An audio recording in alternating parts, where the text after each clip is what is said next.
All right, so President Biden gets the opportunity to to nominate his first Scotus pick. Today we're going to talk about who he should nominate. Should he keep his word and nominate an African-American woman? Or should he nominate someone else? Stay with us. That's what we'll talk about.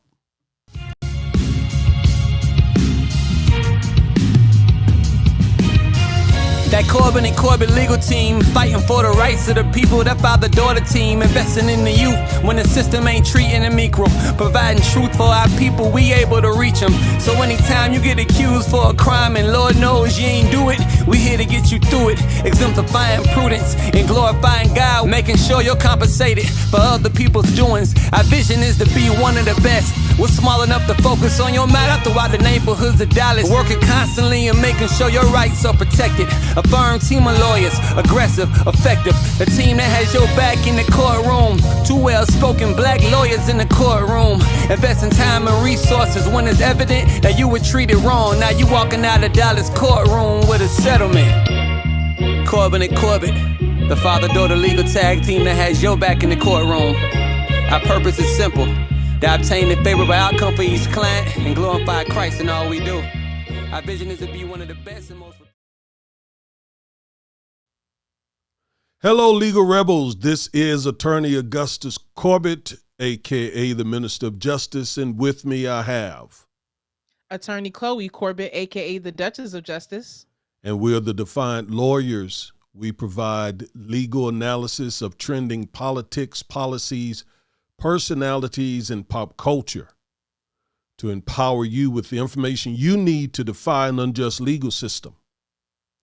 Please, if you're new to our channel, subscribe and hit the notification bell so that you can get ringed every time we bring up one of these powerful, informative videos. All right, so today is a historic day for the Biden administration. All eyes are on him now. We knew this was coming. We knew that Stephen Breyer was going to retire eventually. Many people were waiting with bated breath. We didn't want him to do what Justice Ruth Bader Ginsburg did and stayed on too late, too long, and unfortunately died on the court. And man, that resulted in 6 very conservative Supreme Court justices. So in this particular situation, Biden gets the chance to put someone on the court that many people have been waiting for. Let's say it that way. And it seems like he may hopefully keep his pledge, but I don't know. I'm going to throw it over to you, Chloe. If he does what he says, if he keeps his pledge and promise to nominate an African-American woman, well, you are an African-American lawyer. I want to throw this to you, and I want to sit back and kind of just hear your thoughts on this. Yes, it's about time we have a black woman on the United States Supreme Court. We've had a black man for a number of years, Justice Thomas on the Supreme Court. President Obama nominated a Hispanic woman, Justice Sotomayor. We've had multiple white women, Justice Kagan and others. And obviously we've had numerous white men on the Supreme Court. And don't forget about my legal hero, Justice Marshall. Oh yeah, I cannot forget about him. I cannot. In fact, you went to the law school that's named in his honor. Yes, that is true. That is true. And had one of the best times and best experiences in law school at Texas Southern University, Thurgood Marshall School of Law. Always proud. So it's time for that. It's time to have a black woman on the bench. It's time that our legal voices and legal opinions are heard. President Biden, when he was then candidate Biden, did explicitly promise that if he were given the opportunity, he would appoint a black woman to the Supreme Court. And it's time that we hold him to it. he needs to keep his campaign promises. And honestly, is one of the easiest promises that he can keep. It's his decision who he decides to appoint to the Supreme Court. And we just discussed last week, we gave Biden his our opinion on what his grade would be on his first year in office. And we didn't give him high marks because Nope. of campaign promises that he was not able to keep. But this is the opportunity to get his base, get the American people excited.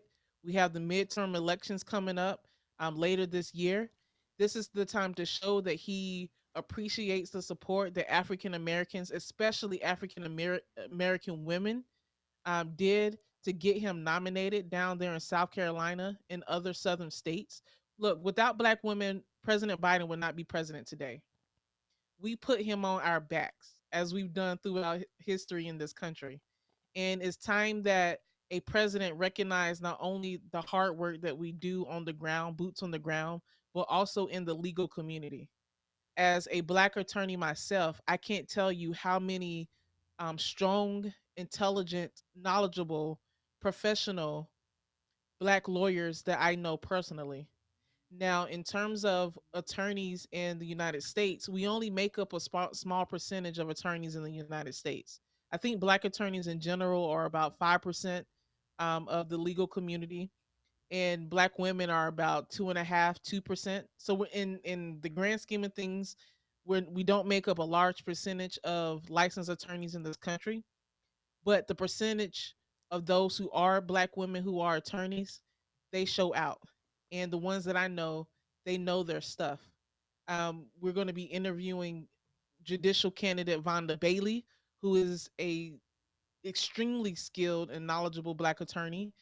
We know Jasmine Crockett, who is a civil rights attorney who's running for U.S. House of Representative, and there are so many more. One of my mentors at Thurgood Marshall, when I interned at the Family Law Clinic, when I was in my 3 year year, my last year of law school, Professor Thelma Harmon. She was a Black attorney, a Black woman who mentored me when I was at Thurgood Marshall. So I know countless Black women who need who we need our opinions, our legal opinions on the bench. So it's time that Biden keeps his promise. And there's a few names that are circulating and a few names that we're going to talk about today. And I think you would agree with me, Daddy. The first and top name that is circulating on who Biden could potentially pick is Judge Ketanji Brown Jackson. And she was just confirmed last year.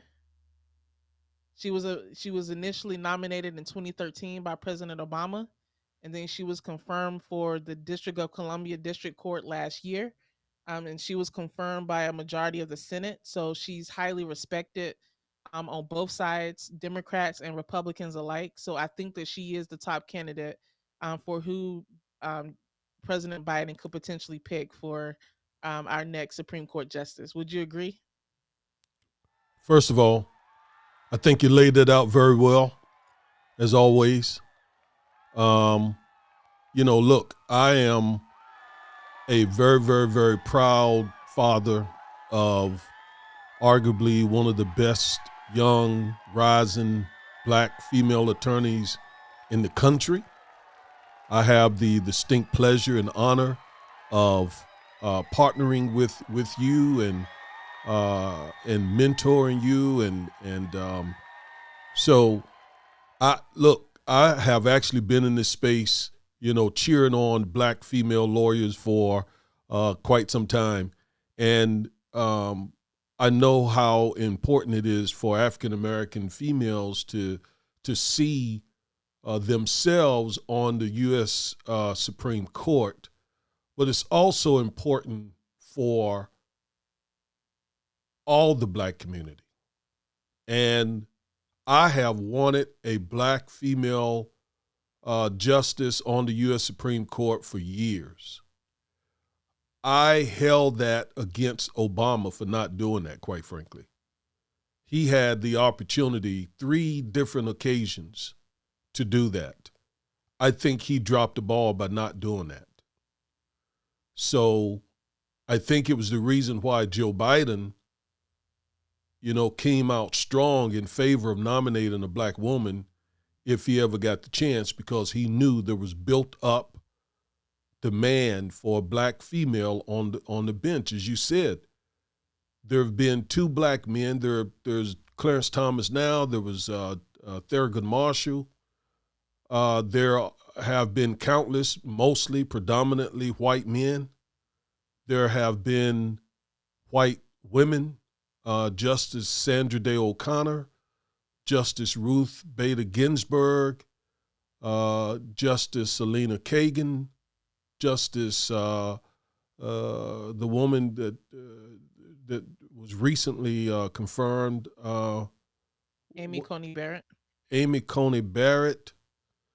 I don't know if I'm omitting anybody. And then, of course, there's Sotomayor, a Latino woman. No black woman. Yeah. What? What do you, Joe, Obama, what are y'all doing?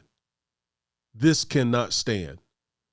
If anyone's perspective need to be on the U.S. Supreme Court, it is the black woman.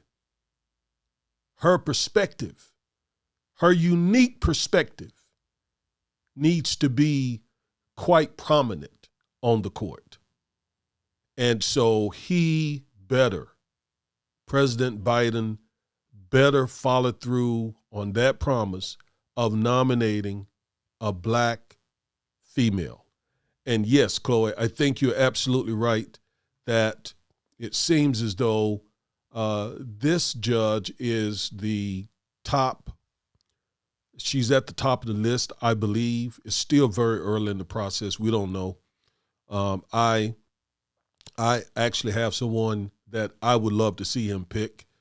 But this lady here seems to be the one who is kind of leading the way, I guess. As you said, Chloe, she's an Obama nominee. She was confirmed in 2013 on the D.C. circuit. And by the way, when we talk about the circuits, there are many lower federal district courts. And then if someone is not happy with what the lower federal courts do, they can appeal their case to the federal appeals circuit court. And I'm going to take a wild guess. I think there are 12 circuits plus the D.C. circuit. I think there are 13 total. And the D.C. circuit is a really, really important circuit. It handles a lot of the government issues, a lot of the issues dealing with the president, dealing with Congress, and so forth. So a lot of past U.S. Supreme Court justices sit on the D.C. circuit. Our current Attorney General, Merrick Garland, was on the D.C. circuit, and he was, in fact, Justice Jackson replaced him. She got in his seat, and he was, on Obama's short list.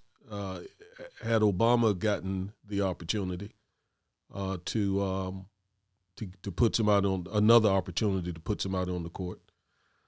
So she's currently a judge on the D.C. circuit. Before that, she was a federal public defender. She was also vice chair for the U.S. Sentencing Commission. She's a Harvard law school and undergrad graduate. Ironically, she clerked for Justice Breyer. She was born in D.C. and reared in Miami, Florida. Her parents were accomplished. I know one of them was an attorney. So she came from a good family.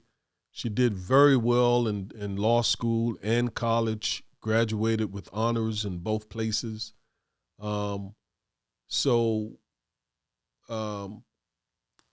She's highly qualified. And she got a serious grilling from the GOP when she went in front of the Senate for her confirmation hearing.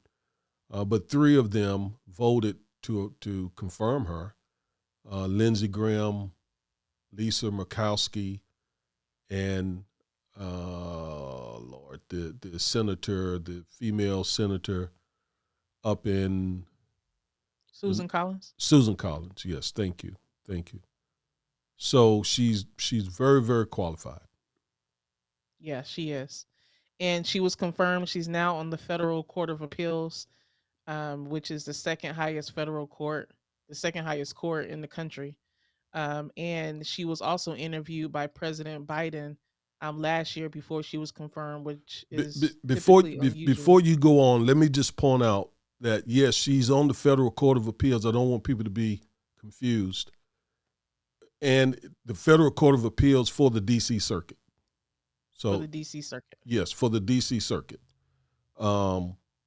She could have been appointed to the First Circuit, Second Circuit, Third Circuit, 10th Circuit, Ninth Circuit. Like, for example, federal appeals cases here where we practice go to the Fifth Circuit. Over in California, the Ninth Circuit. Over in North Carolina, where we're from originally, the Fourth Circuit. But she sits on the Federal Court of Appeals for the D.C. Circuit. I just wanted to point that out. Yeah. So she seems to be the top of the list. There are other names that are percolating. Sherrilyn Ifill, I think, who you've been wanting to be appointed to the Supreme Court, Dad. Yes, that's my choice. Thank you for bringing her up. Yeah. What do you know about her career? Well, she just recently she served for the Legal Defense Fund, the NAACP Legal Defense Fund, which is not unprecedented for a Supreme Court justice to have worked for the Legal Defense Fund, because we know that Thurgood Marshall was over the Legal Defense Fund before he became U.S. Supreme Court Justice. He served briefly on the Second Circuit. So it's not unprecedented. She is, just a brilliant lawyer, civil rights lawyer, advocate. She is someone that I respect a lot when she speaks on these issues, these civil rights issues. I listen, okay, because the woman knows what she's doing. She's very articulate. She's very, very intelligent, very knowledgeable of the law, can just quote and cite cases having to do with civil rights. I think she's originally from, I want to say New York, I believe. I'm not certain about that. And one of the brilliant Gwen Ifill, who passed some years ago, the brilliant journalist, they were relatives. So she comes from good stock, well-accomplished people. Yeah. And there are other names that are on the list as well, of Black female judges and Black female attorneys that it's been reported that Biden can consider. I like to get into the politics of this a little, because we know that politics is going to play a huge part in whoever Biden appoints or nominates to the Supreme Court. We know that with President Obama, before he got out, he nominated then Judge Merrick Garland, who his nomination was blocked by then House Majority Leader Senator Mitch McConnell, who said that he didn't want Senate Majority Leader. Senate Majority Leader Mitch McConnell, who I can't remember the exact quote, but basically the Republicans were trying to argue that President Obama should not be able to nominate a Supreme Court justice during the midterm year, when there could be huge changes in elected officials. And so they used that just baseless argument to block Merrick Garland's nomination to the Supreme Court. But then when it was Trump's time to nominate and appoint 3 justices, he did so. And the last one, Amy Coney Barrett, was I think nominated and appointed in 3 weeks. It was just such a short time. So I would not be surprised if the Republicans come out, play the same tactic to try to argue that Biden's pick should not go through during an election year, because the midterm elections will be later this year in 2022. However, there are some changes. the um, one, the Democrats have more seats in the Senate now, and two, Mitch McConnell is no longer the Senate Majority Leader.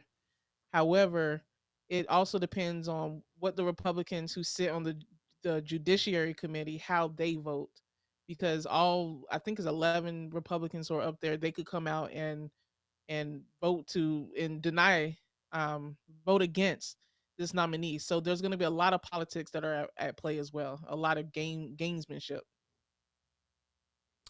Absolutely. We can get ready for it. Yeah. Her replacement, pardon me, Stephen Breyer's replacement will not have any impact on the court. I mean, we know it's going to be a liberal or progressive person, and it will just result in, it'll keep the status quo: 6 conservatives, 3 liberal, progressives, however you want to classify them. So from that perspective, the GOP Republicans, they know that they're in good shape. Nothing is ideologically going to happen to the court. But as you said, the political part of it will certainly play a huge part here, because we are in a midterm, as you pointed out, and a midterm year, and the politics for that midterm have already begun. So you can look for a lot of grandstanding at whoever's nomination confirmation hearing there is. A lot of grandstanding, a lot of cultural issues. They're going to go at her. They're going to use this opportunity to paint Biden as, court packing, the Democrats as, all this woke stuff, she's woke and he's woke and they all woke, and critical race theory. You can be certain questions like that are going to be asked of her or whoever he nominates. It better be a black woman, since he said that's what it was going to be, who it was going to be. But yeah, they're going to use this for political fodder. They're going to use this to throw red meat out to the base, get the base fired up, get the base out to vote in November for the midterms. So absolutely right that there's a lot of politics that's going to go on here. But it could be fodder for Biden's base to kind of get back on his side as well. There, a lot of liberals, Democrats, black activists, black influential black people have come up and have been pretty critical of Biden. But with this pick, Biden voters, people who voted for Biden for him to become president, it may be a way to get them back on his side. It may be a way for him to say, look, I'm keeping my campaign promise, and I recognize the influence that black voters and black women have had on allowing me to even be president and to sit in that White House in the Oval Office. So it could be a way to get Democratic voters fired up as well for the midterm elections. So it's going to be a fiery issue either way. The Republicans and conservatives are going to use it to say, well, this is just more of the woke people, trying to get in positions of power. This is more, critical race theory and all of those type of issues. On Biden's side, he could use it as a way to, as a olive branch to the black voters. Like, hey, I know voting rights didn't go through. I know the George Floyd Policing Act, Reform Act didn't go through. But hey, I'm keeping my promise, and I am nominating a black judge to sit on the highest judicial bench in the country. So he needs to keep his promise. We need a black woman on the Supreme Court, and I hope that he continues to do so. I did read a report that was a little interesting to me, where Justice Well, Breyer. I was just going to say that was a very great, that was an awesome political analysis.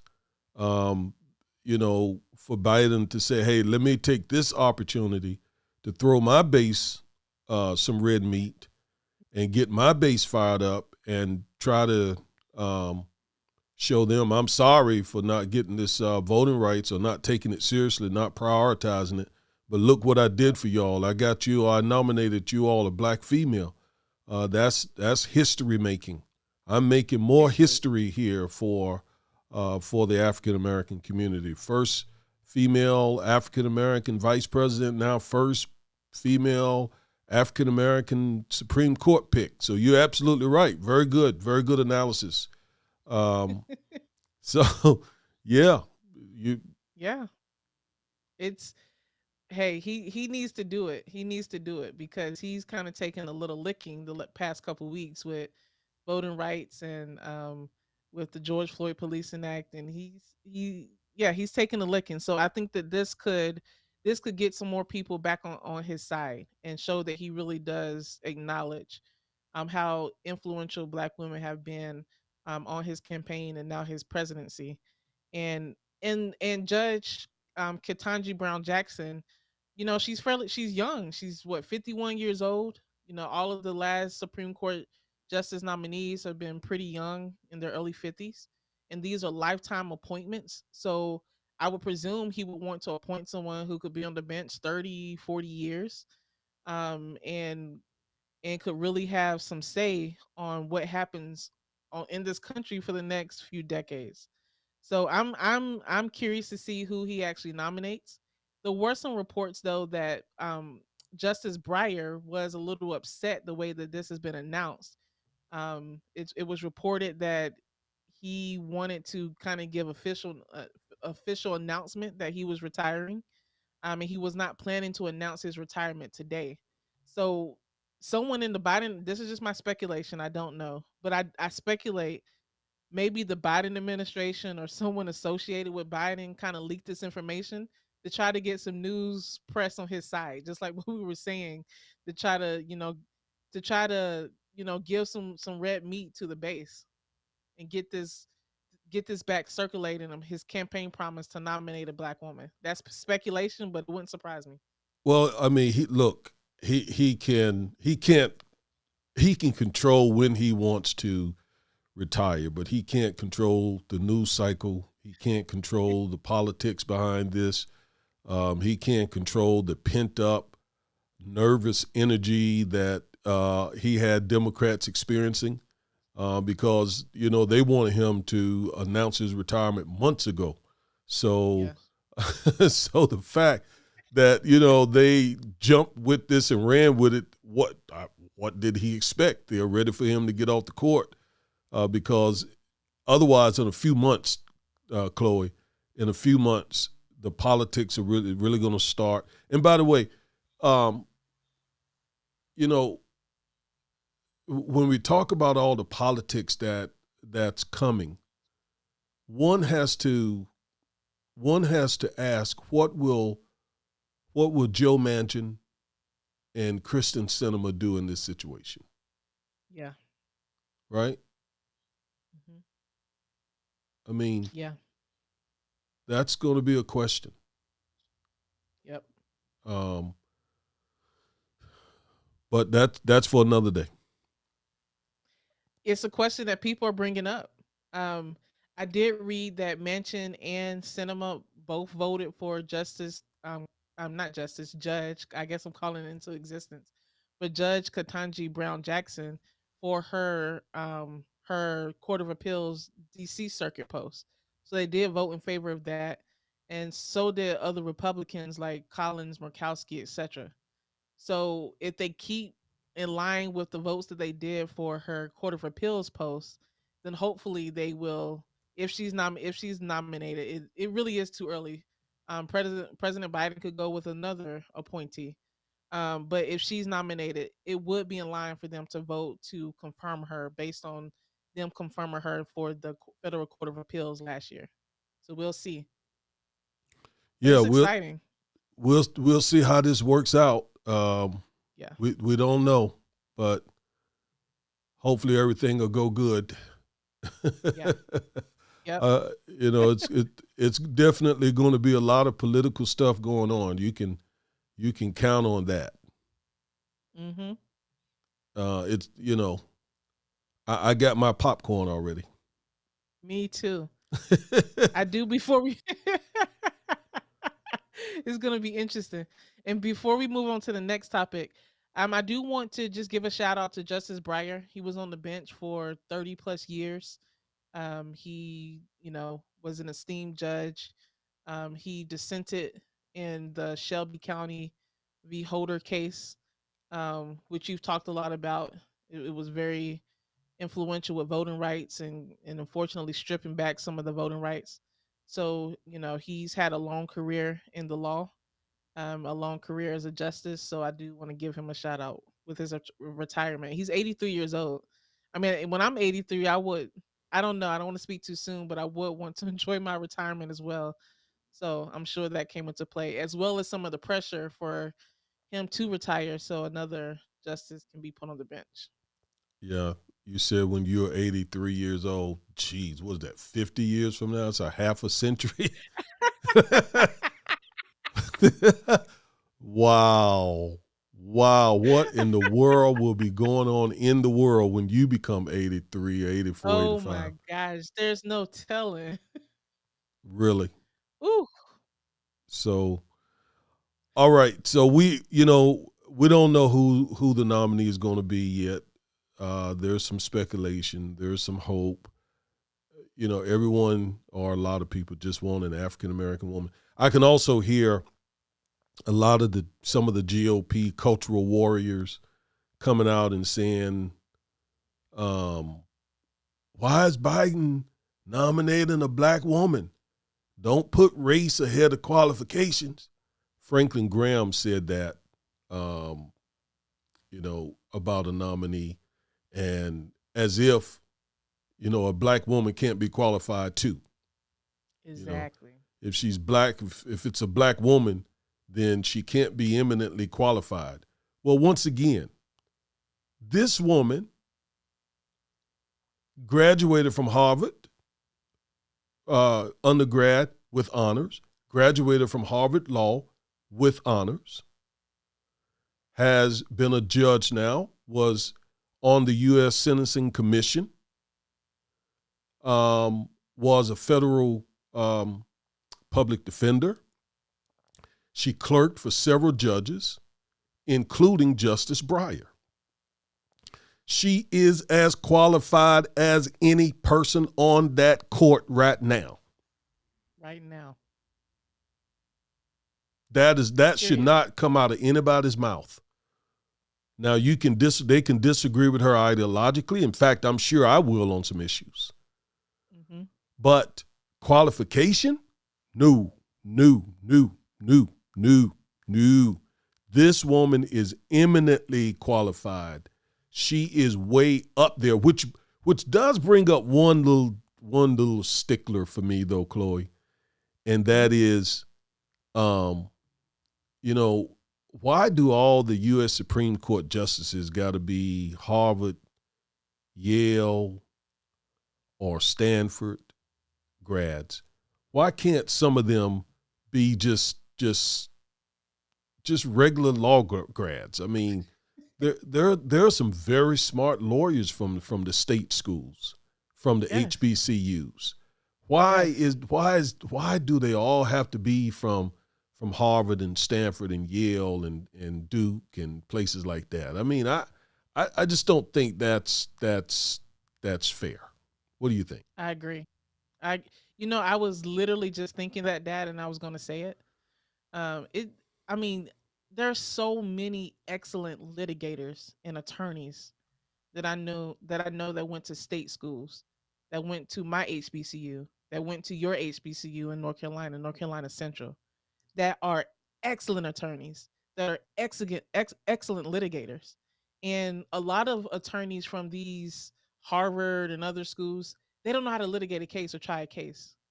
They don't know, the rules of evidence. They don't know how to cross-examine a witness. They don't know how to do proper investigation on the case. Well, not all of them. So not all of them, Yeah. but not all of them at all, but some of them. And I think a good example of that were not what a lot of the federal court nominees that President President Trump nominated, Oh yeah. Now where that's you true. had those Wow. sentencing hearings where those nominees could not even cannot even I can't remember specific examples, but just basic things that you learned in law school, like federal rules of evidence. They could not articulate it. So I agree. There are a lot of attorneys that didn't go to Harvard, Yale, Princeton, but that are excellent attorneys and just as qualified. Well, I went to North Carolina Central School of Law, and we were literally very close, a short bus drive from Duke University. And we were known to be the law school that put out the best law grads. Yeah. Okay? The best law grads. Pardon me. The best litigators, like you said. I'm sorry. The best trial court lawyers. That was our claim to fame. Whereas a lot of the Duke grads, our colleagues, fine people, don't misunderstand me, were more inclined to go into the academy, right? Professors, general counsel, government. Our bread and butter, we could walk out of Central Law School and go be trial lawyers, go try a case. So you're absolutely right about that. And was second to none. I graduated North Carolina A&T with a chemistry degree, and one of my first jobs as a chemist out of college, look, I was competing with Duke grads and Ohio State grads. My best buddy was this white dude from Ohio State. We worked side by side on the bench. We practiced chemistry together. He had nothing on me. He had nothing on me. Okay? So, but just going back to this point, all the Supreme Court justices shouldn't be these graduates from these Ivy League schools. I think even Joe Biden understands that. He's not an Ivy League graduate, I don't think. I can't remember where he went to. I know he got a law degree. He wasn't a prosecutor. Was he a public defender? I think a public defender. And but yeah, he was more kind of blue collar.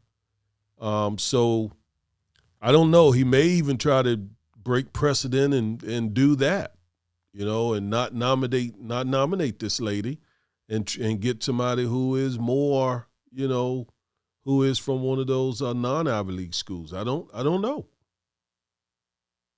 That's what he did. It's going to be interesting to watch. It is. That's what he did with Kamala Harris, right? Yeah. Howard grad. That's right. Now, what if he nominated? I'm laughing because it's been circulating. But what if he nominated former President Obama? Oh, wow. Wow. Well, first of all, he would disappoint a lot of people, including me. Not that he nominated Obama, but that he did not nominate a black female. Yeah. I've been pushing that, Chloe, for years. Yeah, you have. Years. For years. That since is Bush who. was president. Huh? So you've been pushing it since Bush was president. That's exactly right. We need a sister on the court. Yep. We need a sister on the court. So that may sound interesting and cute and all that, but no, stick with your pledge, President Biden, and put a sister on that court. Yeah. I agree. Yeah. One last topic. If you finish with that, we can just one last very short topic. And I really don't have a lot to say about this, but these three gentlemen are on trial now in federal court for their role in the death of George Floyd. Derek Chauvin has already pledged guilty, I believe, in federal court, and I believe he received a 25-year sentence or 20-year, I can't remember. but it will run concurrent with his state sentence, whichever one it is. I know one is 20, the other one's 25. So basically, they'll run together, and there's a very good chance he'll be paroled. I predict within about 10 years on both sentences. But these three cops who still got to, be, first of all, found guilty or not, and then sentenced. So that's coming up. And I don't think they have a good chance of an acquittal, because they're on video kind of standing there and allowing Derek Chauvin to choke the life out of Derek Floyd. There is one officer who sort of spoke up a little and encouraged Chauvin. In fact, from what I'm reading, that officer, I think it's Thomas Lean, I believe. Not certain about that, but I believe he's going to testify, from what I understand. So that's coming up. I don't have a lot to say about that. Of course, you can add to. Yeah, we'll just be keeping an eye on this federal trial. Those officers, their names are J. Alexander Cooing, Thomas Lane, and Tao Thao. Forgive me if I'm mispronouncing that, but they've been charged with federal crimes for deprivation of rights under color of law, for allegedly failing to give Floyd medical aid, as Derek Chauvin knelt on Floyd's neck for 9 minutes and 29 seconds.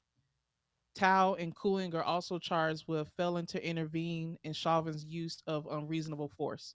So those are their charges: failing to give George Floyd medical aid and failing to intervene for Chauvin's use of unreasonable force. Opening statements just started today. The prosecutor gave his opening statements, and then each of their defense attorneys gave their opening statements. So we'll continue to keep eye on this case and on this trial, to see what happens. I am curious to hear what Thomas Lane says, if he testifies in his own defense. But I believe that they should be found guilty, and we'll just continue to watch it. Yes. I guess the only other thing I want to bring up before we end is the murder, the alleged murder of the two police officers in Harlem. That was sad. Yeah. We go hard against bad cops. But then when innocent cops are killed, and these guys here seem to be good guys. Seem to try to be good cops. And when when good cops get killed like that, I just think it's a horrible thing. And it's counterproductive, because we need more good cops, right? We need more good cops on the force. So I was sad about this, quite frankly. Yeah, me too. Very tragic. And my prayers go out to their families. Um, we need good cops. Yeah. We need good police officers, and there are many good police officers across this country that protect people and protect their communities every single day. And they should not be gunned down, should not be harmed just because they're police officers, just because they're out doing their job. So I have the utmost compassion and respect for police officers who protect their communities, who protect and serve, and who do good in the community. So my thoughts and prayers are with their families too. This is just tragic. Yeah. You know, there, again, it's just heartbreaking. I've said prayers for their families, both of their families. And one of these cops, Chloe, was only 22 years old. I mean, what do you think about that? You know, a young cop like that. I mean, it's incredibly tragic on another level. He or she, they were just beginning their life, and the fact that they chose to go into a field that has so much stigma associated with now, rightly or wrongly, and decided to go into a field that should be to protect and serve, and were just starting their career, and really could have made a lot of good changes in Harlem. Um, really could have had a positive impact on the community out there in Harlem. I mean, there are no words. It's 22 is so young, so incredibly young. So, I mean, it's just it's mm, it's sad. Okay, so yeah, our condolences go to those cops and to their families. But yes, that's going to bring us to the end of what we had to say today. Very good conversation once again. Yes. We hope Biden keeps his word and nominates a sister to sit on the U.S. Supreme Court. If so, on a lighter note, I will lift my grade of, I think I got up to a D. I started out with an F minus because he didn't get voting rights and didn't get the police reform thing done. But I think we ended up at about a D. If he keeps his word and gets a sister on the court, oh man, I'll jump up to about a B. Really. What do you think? Wow. I would be at a B minus, C plus. B minus, C plus. I between a B and a C, I would definitely jump up though. That would be huge. That would be. Absolutely. That would be absolutely huge.